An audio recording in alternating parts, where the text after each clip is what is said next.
Assalamualaikum warahmatullahi wabarakatuh. Shalom, Om Swastiastu, Nama Budaya, Salam Kebajikan. Terima kasih atas waktu dan kesempatannya Dewan Juri yang terhormat beserta Panitia FESCOM 2025. Sebelumnya kami merupakan representatif dari Universitas Negeri Jakarta. Sebelum memulai, izinkan kami memperkenalkan diri terlebih dahulu. Perkenalkan, nama saya Maudirianti sebagai pembicara 1, rekan saya Ridho Ramadan Al-Haq sebagai pembicara 2, dan rekan saya selanjutnya Hagam Mary Sadilhona sebagai pembicara 3. Pada kesempatan kali ini, kami sebagai tim pro akan membahas mosi mengenai menolak penggunaan AI dalam proses seleksi penerimaan mahasiswa baru. Sebelum memulai argumen dan perdebatan yang lebih jauh, Dewan Juri yang terhormat, izinkan saya menjelaskan definisi dari AI itu sendiri.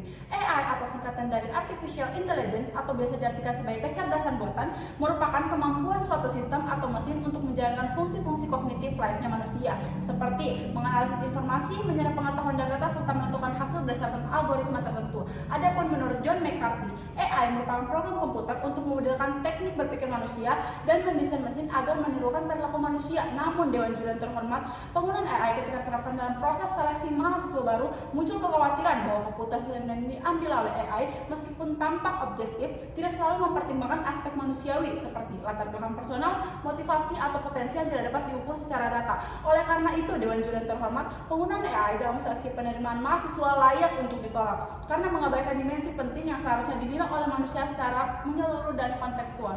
Selain itu, Dewan Juri yang terhormat, proses seperti berpikir dan membuat keputusan pada AI didasarkan oleh pola dan data masa lalu, bukan pada empati atau nilai-nilai personal yang seringkali menjadi bagian penting dari proses seleksi. AI tidak memiliki kemampuan untuk memahami konteks kehidupan seseorang seperti perjuangan di balik nilai akademik, motivasi pribadi, atau potensi yang berkembang yang justru menjadi pertimbangan penting dalam memilih calon mahasiswa yang layak.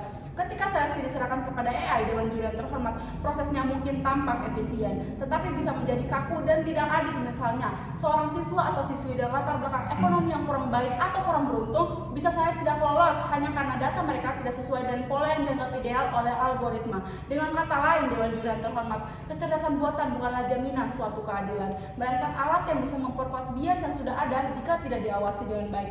Maka dari itu, seleksi penerimaan mahasiswa baru harus tetap menggunakan manusia atau tetap menjadi kewenangan manusia agar penilaian tidak hanya berdasarkan angka dan data, tapi juga mempertimbangkan nilai-nilai kemanusiaan, konteks sosial, dan potensi non-akademik. Baik, Dewan Juri yang kami hormati, izinkan saya untuk memperkuat argumen dari mosi yang kami bawakan.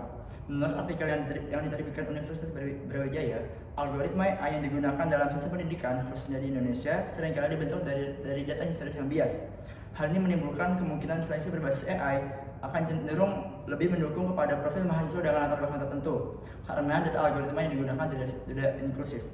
Apabila hal ini terjadi, maka penggunaan AI dalam proses seleksi penerimaan mahasiswa baru dapat memperkuat ketidakadilan sosial dan diskriminasi struktural di dalam pendidikan Indonesia.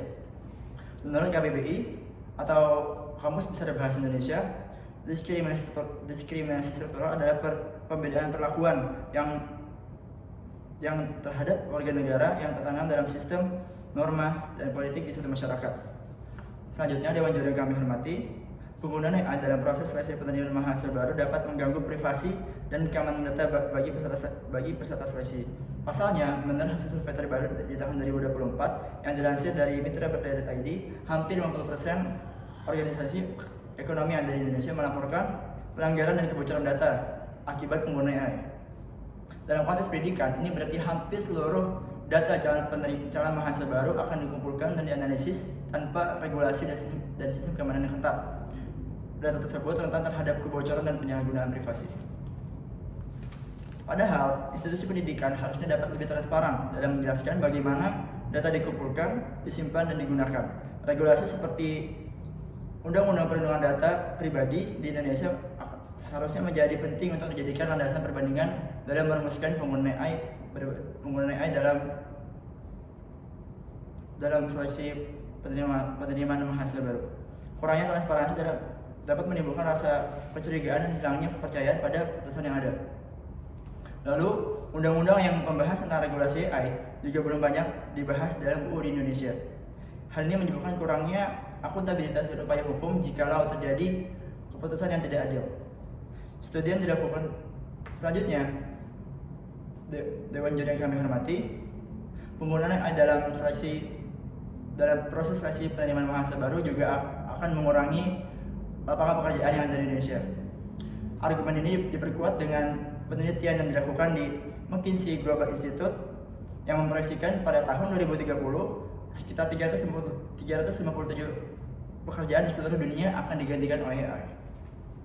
Baik, Dewan Juri yang terhormat, izinkan saya untuk menyimpulkan terkait mosi penolakan penggunaan AI dalam proses seleksi penerimaan mahasiswa baru.